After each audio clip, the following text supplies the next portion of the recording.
Now, we are beyond excited to have the reigning TNA World Tag Team Champions, Matt and Jeff Hardy, here in San Antonio in studio. Matt and Jeff, guys, this is an honor. Thank you so much for joining us today. Yeah, thanks for having us, man. We're very excited to come back to San Antonio. Now, TNA had a back-to-back sold-out shows in SA. Talk about the love and the culture for wrestling, obviously worldwide, but here in San Antonio.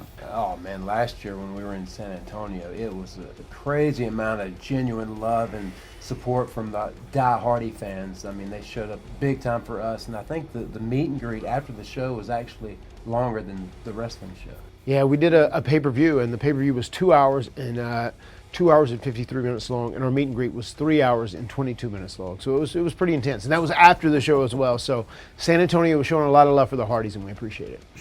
When you look at it now and then you look back in '93, talk about that love, the fans. Did y'all ever think like, man, look at what we've created now? I don't think we could have ever imagined it would become what it ultimately became, right? Because we just wanted, our goal in the beginning was to be the World Tag Team Champions one time. And if we could do that, if we could win the WWF World Tag Team titles or the WCW World Tag Team titles, then we could go out a career. That's all we wanted to do. But obviously we exceeded that many times over. And we've just been blessed to be on our 33rd year of doing this. Yeah, I was 12 years old in Fayetteville, North Carolina. Our dad had took us to a NWA event. And Sting was my favorite wrestler, and that's why I paint my face still to this day. But I reached out, and he had the neon green tights on, the face paint, the blonde hair, and I touched him on the shoulder. And I was like, oh my God, I want to make somebody feel like he made me feel right. And I think that's the moment that I kind of became obsessed with pro wrestling, and it all worked out. You relive that moment. I mean, folks got the action figures, the video games, you know, the clothing, all of that. I mean, you guys really have made a mark in this industry.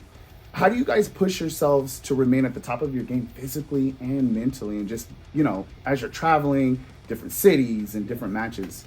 You know, being physically fit at an advanced age like we are is a little tougher. It gets more challenging, but we're both still motivated. We're both big advocates of the ice bath / cold plunge, and we've done that, and we both think that has definitely improved our longevity as far as physically. It's helped our bodies out a whole lot because our bodies are beat up. We've taken a lot of bumps over those 33 years, and a lot of crazy bumps, especially this guy. But you know, we're just motivated because we love this. We're very passionate about pro wrestling, and we want to do it as long as we can, because you know how they say that the old saying, like if you go to work for a job and you love it, it's not really a job, you know, because you're getting paid for it because you love it so much. That's kind of how pro wrestling is to us. Yeah, and the ice bath has been a game changer for me, like mentally, physically, spiritually. It's my little cold time of meditation to a certain extent, and I never look forward to doing one. I just look forward to getting it over with. I'm so happy and ready to conquer the day every time I get done with the ice bath. What's it like having the opportunity to express your art and style into your wrestling over the years? Because you've had some pretty cool and iconic looks, and obviously fashion's changing every day. What's that like for you?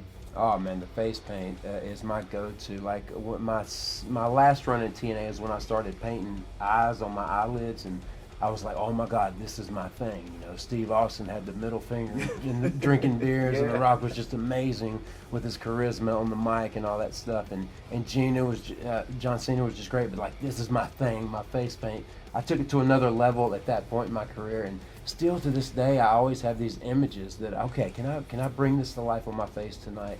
And a great example of that, like, was I paid tribute to The Fiend, Bray Wyatt, a while back. So for the first time in my career, I started painting teeth on my lips, and I was like, whoa, I might can do like a Fiend tribute here. And it ended up working out. It took me a little over an hour, but it ended up being a really great night for my face paint and a memory for TNA. That was epic. That was, yeah, iconic. Matt, when you guys are back there behind stage, you know, the show, it's going on, and then Zach Tempest, Loaded, y'all's song is coming on, and y'all come out, walk down that tunnel, and the crowd is going crazy. Like, explain that moment of what you guys are feeling when you're like, okay, it's showtime. Yeah, man, that music is very special. I mean, it's so closely associated with us, even though it's like, you know, music that anybody can license. You will hear it on TV commercials for television shows and whatnot, but it is so closely related to the Hardy Boys, and it's so cool that we've been able to utilize that in multiple promotions.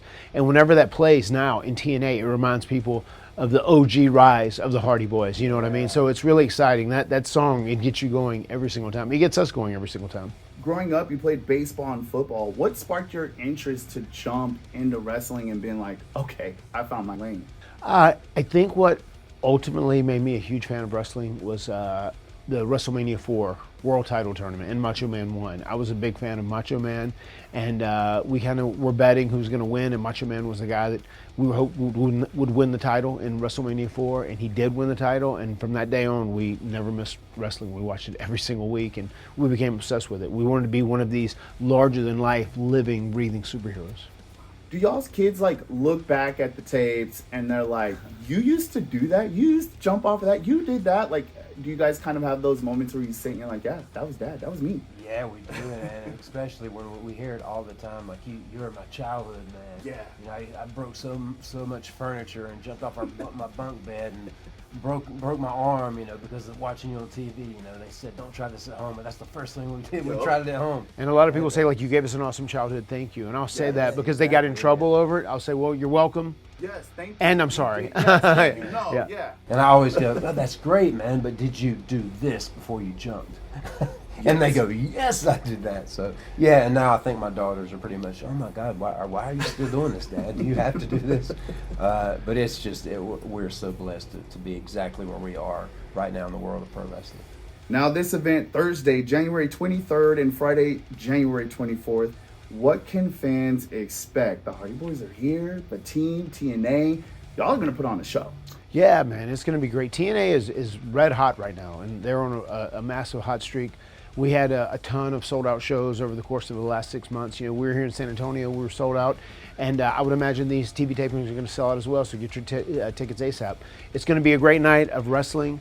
It's going to be real interesting to see who the champion is because there's a big title match also at Genesis. Joe Henry is getting an opportunity at the world title against Nick Nimitz, so that's going to be very interesting. I think we are getting close to the Joe Henry era. I feel like he is going to be the face and kind of the representative of TNA when it's all said and done.